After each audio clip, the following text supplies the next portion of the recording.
जय जय श्री राम। प्रिय भक्तों, आप सभी पर भगवान श्री राम की कृपा दृष्टि सदा सर्वदा बरसती रहे। आपकी संतान सदा सर्वदा श्री राम के शुभ चरणों के जितने भी कर कमल उन्होंने किए उन्हीं पर चलती रहे। तो इसी कामना के साथ में आज का वीडियो शुरू करते हैं। देखिए, रामनवमी चैत्र मास के शुक्ल पक्ष की नवमी तिथि को मनाई जाती है। यह दिन भगवान श्री राम के जन्मोत्सव के रूप में हमारा पूरा देश बहुत धूमधाम के साथ मनाता है। इस बार रामनवमी पर पूरे दिन रवि योग का शुभ संयोग है। तो चलिए आज आपको बताते हैं रामनवमी का महत्व, पूजा का शुभ मुहूर्त कब से कब तक है। तो चलिए वीडियो को लाइक कर दीजिए और चैनल को सब्सक्राइब कर लीजिए। और हाँ, कमेंट बॉक्स में लिखिए जय जय श्री राम। रामनवमी इस साल 17 अप्रैल को धूमधाम के साथ में मनाई जाएगी। चैत्र मास के शुक्ल पक्ष की नवमी तिथि को रामनवमी कहा जाता है। इस दिन भगवान श्री राम का जन्म हुआ था। इस साल अयोध्या में राम मंदिर बन जाने के बाद रामनवमी और भी ज़्यादा खास हो जाती है। लोगों के मन में रामनवमी को लेकर उत्सुकता और ज़्यादा बढ़ गई है। अयोध्या के राम मंदिर में इस साल रामनवमी के अवसर पर भगवान रामलला का सूर्य तिलक होगा। त्रेता युग में चैत्र शुक्ल नवमी को भगवान श्री राम का जन्म हुआ था। इस साल अयोध्या नगरी प्रभु श्री राम के जन्मोत्सव को धूमधाम से मनाने के लिए सज चुकी है। साथ ही साथ पूरा देश जो है एक बार फिर से भगवान श्री राम के रंग में रंग चुका है। तो चलिए जानते हैं आज हम रामनवमी की शुभ कथा, इसका महत्व, महात्म्य, इस दिन कौन से शुभ योग बन रहे हैं। और हाँ, यह कथा जो है इसको सुनने मात्र से आपके जीवन के सारे कष्ट जो हैं उनसे आप मुक्ति पा सकते हैं। तो चलिए इस शुभ कथा को सुनने का सौभाग्य प्राप्त कीजिए। हिंदू पंचांग के अनुसार रामनवमी इस बार 16 अप्रैल को दोपहर में 1:23 पर आरंभ हो जाएगी। इसका समापन 13 अप्रैल को दोपहर में 3:14 पर होगा। उदया तिथि की मान्यता के अनुसार रामनवमी का पर्व 17 अप्रैल को मनाया जाएगा। इस दिन ही चैत्र नवरात्र का समापन भी होगा। जो लोग 9 दिन का व्रत करते हैं वे रामनवमी के दिन पारण करके नवरात्रि का व्रत पूरा करेंगे। रामनवमी पर इस बार पूरे दिन रवि योग का शुभ संयोग बना है। इस बार रामनवमी पर भगवान राम का जन्मोत्सव हम मनाने के साथ साथ में अपने जीवन के जितने भी कष्ट हैं उनसे भी मुक्ति पा सकते हैं। तो रामनवमी की पूजा का शुभ मुहूर्त 11:50 से शुरू होकर 12:21 तक रहने वाला है। इस समय शुभ चौघड़िया भी रहेगा। वैसे 11:50 से 1:38 तक का समय भी पूजन के लिए लिया जा सकता है। अब आपको बताते हैं, आप पौराणिक कथाओं के अनुसार चैत्र शुक्ल नवमी के दिन अयोध्या के राजा दशरथ के घर में माता कौशल्या की कोख से भगवान विष्णु के अवतार श्री राम का जन्म हुआ था। तब से यह दिन प्रभु श्री राम के जन्मोत्सव के रूप में, रामनवमी के रूप में भगवान श्री राम का जन्मोत्सव हम मनाते आए हैं। इस दिन मठों मंदिरों में यज्ञ, हवन और भंडारे आयोजित होते हैं। रामनवमी के महात्म्य की बात करें तो इस दिन घर में पूजा पाठ करने, हवन करने से घर में सुख और संपन्नता बढ़ती है। माता लक्ष्मी जी की कृपा प्राप्त होती है। माता सीता को लक्ष्मी स्वरूपा माना गया है। भगवान राम के साथ माता सीता की पूजा करने से माँ लक्ष्मी की कृपा आपको प्राप्त होती है और आपके घर में धन की वृद्धि होती है। अब बात करेंगे प्रभु श्री राम की पावन कथा की। तो चलिए प्रभु श्री राम की यह पावन कथा सुनकर आप भी कृतार्थ हो जाइए।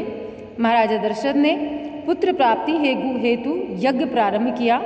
महाराज की आज्ञानुसार श्यामकर्ण घोड़ा चतुरंगिनी सेना के साथ छुड़वा दिया गया। महाराजा दशरथ ने समस्त मनस्वी, तपस्वी, विद्वान ऋषि मुनियों तथा वेद विज्ञ प्रकांड पंडितों को यज्ञ संपन्न कराने के लिए बुलावा भेज दिया। निश्चित समय आने पर समस्त अभ्यागतों के साथ में महाराज दशरथ अपने गुरु वशिष्ठ तथा अपने परम मित्र अंग देश के अधिपति लोभपाद के जामाता रिंग ऋषि को लेकर यज्ञ मंडप में पधारे। इस प्रकार महान यज्ञ का विधिवत शुभारंभ किया गया। संपूर्ण वातावरण वेदों की ऋचाओं के उच्च स्वर से पाठ से गूंजने लगा। संविदा की सुगंध से महकने लगा। समस्त पंडितों, ब्राह्मणों, ऋषियों आदि को यथोचित धन धान्य, गौ आदि भेंट करके सादर विदा करने के साथ में यज्ञ की समाप्ति हुई। राजा दशरथ ने यज्ञ के प्रसाद में जो खीर थी वो अपने महल में ले जाकर तीनों रानियों में वितरित कर दी। प्रसाद ग्रहण करने के परिणाम स्वरूप तीनों रानियों ने गर्भ धारण किया। जब चैत्र मास के शुक्ल पक्ष की नवमी तिथि को पुनर्वसु नक्षत्र में सूर्य, मंगल, शनि, बृहस्पति तथा शुक्र अपने अपने उच्च स्थानों में विराजमान थे। कर्क लगन का उदय होते ही महाराजा दशरथ की बड़ी रानी कौशल्या के गर्भ से एक शिशु का जन्म हुआ, जो कि नीलवर्ण, चुंबकीय आकर्षण, अत्यंत तेजोमय, परम कांतिवान तथा अत्यंत सुंदर थे। उस शिशु को देखने वाले लोग देखते ही रह जाते थे। इसके पश्चात शुभ नक्षत्रों एवं शुभ घड़ी में महारानी कैकेयी ने एक तथा तीसरी रानी सुमित्रा के 2 तेजस्वी पुत्रों का जन्म हुआ। संपूर्ण राज्य में आनंद उत्सव मनाया जाने लगा। महाराज के 4 पुत्रों के जन्म के उल्लास में गंधर्व गान किया जाने लगा। अप्सराएं नृत्य करने लगी। देवता अपने विमानों में बैठकर पुष्प वर्षा करने लगे। महाराज ने उन्मुक्त हस्त से राजद्वार पर आए भाट चारण तथा आशीर्वाद देने वाले ब्राह्मणों, याचकों को दान दक्षिणा दी। पुरस्कार में प्रजाजनों को धन धान्य तथा दरबारियों को रत्न आभूषण प्रदान किए। 4 पुत्रों का नामकरण संस्कार महर्षि वशिष्ठ के द्वारा किया गया। उनके नाम कर्मशः श्री रामचंद्र, भरत, लक्ष्मण और शत्रुघ्न रखे गए। आयु बढ़ने के साथ साथ प्रभु रामचंद्र गुणों में अपने भाइयों से आगे बढ़ने तथा प्रजा में अत्यंत लोकप्रिय होने लगे। उनमें अत्यंत विलक्षण प्रतिभा थी, जिसके परिणाम स्वरूप अल्पकाल में ही वे समस्त विषयों में पारंगत हो गए। उन्हें सभी प्रकार के अस्त्र शस्त्रों को चलाने तथा हाथी, घोड़े एवं सभी प्रकार के वाहनों की सवारी करने में असाधारण निपुणता प्राप्त हो गई। वे निरंतर माता पिता गुरुजनों की सेवा में लगे रहते थे। उन्हीं का अनुसरण शेष तीनों भाई भी करते थे। गुरुजनों के प्रति जितनी श्रद्धा भक्ति इन 4 भाइयों में थी, उतना ही उनमें परस्पर प्रेम और सौहार्द भी था। महाराज दशरथ का हृदय अपने 4 पुत्र को देखकर गर्व और आनंद से भर उठता था। और आपको बता दें, जैसा कि आप जानते हैं, प्रभु श्री राम को कौन नहीं जानता। हमारा पूरा देश प्रभु श्री राम का बहुत ज़्यादा भक्त है। आपको बताएं, धरती पर अवतरित हुए और उनका नाम भगवान विष्णु के रूप, मानव रूप जो था वो धरती पर अवतरित होकर श्री राम रखा गया। वाल्मीकि से लेकर तुलसीदास जी तक अनेक विद्वानों ने हजारों तरह से राम जी की कथा कही है। सार एक ही है, अर्थ एक ही है, कथा एक ही है, बस कहने का तरीका सबका अलग है। तुलसीदास द्वारा रची गई रामचरितमानस सबसे लोकप्रिय राम गाथा है। राम के व्यक्तित्व के कई पहलुओं को इस कथा में श्री गोस्वामी जी ने पिरोया है। राम नाम की महिमा से लेकर पुत्र, पति, पिता, मित्र, भाई, योद्धा, परमात्मा और राजा राम के व्यक्तित्व के 9 आयाम रामकथा में दिखाए गए हैं। आयाम कई हैं, हरि अनंत, हरि कथा अनंता। लेकिन आज हम रामनवमी पर श्री राम के उन्हीं 9 रूपों को आज याद करके अपने जीवन में प्रेरणा और ज्ञान भरते हैं। आपको बताएं, अयोध्या की भूमि और दशरथ जी का आंगन, जहां भगवान नर का अवतार लेकर श्री राम के रूप में आए थे, ये भी एक संकेत है। अयोध्या का मूल अर्थ है अयुद्ध, मतलब वह स्थान जहाँ युद्ध न होता हो, जो शांति की भूमि हो। दशरथ का अर्थ है 10 और अर्थ का अर्थ है घोड़ों पर सवार, अर्थात 10 घोड़ों पर सवार। 10 घोड़ों का रथ सिर्फ धर्म का ही है। अध्यात्म कहता है धर्म के 10 अंग हैं।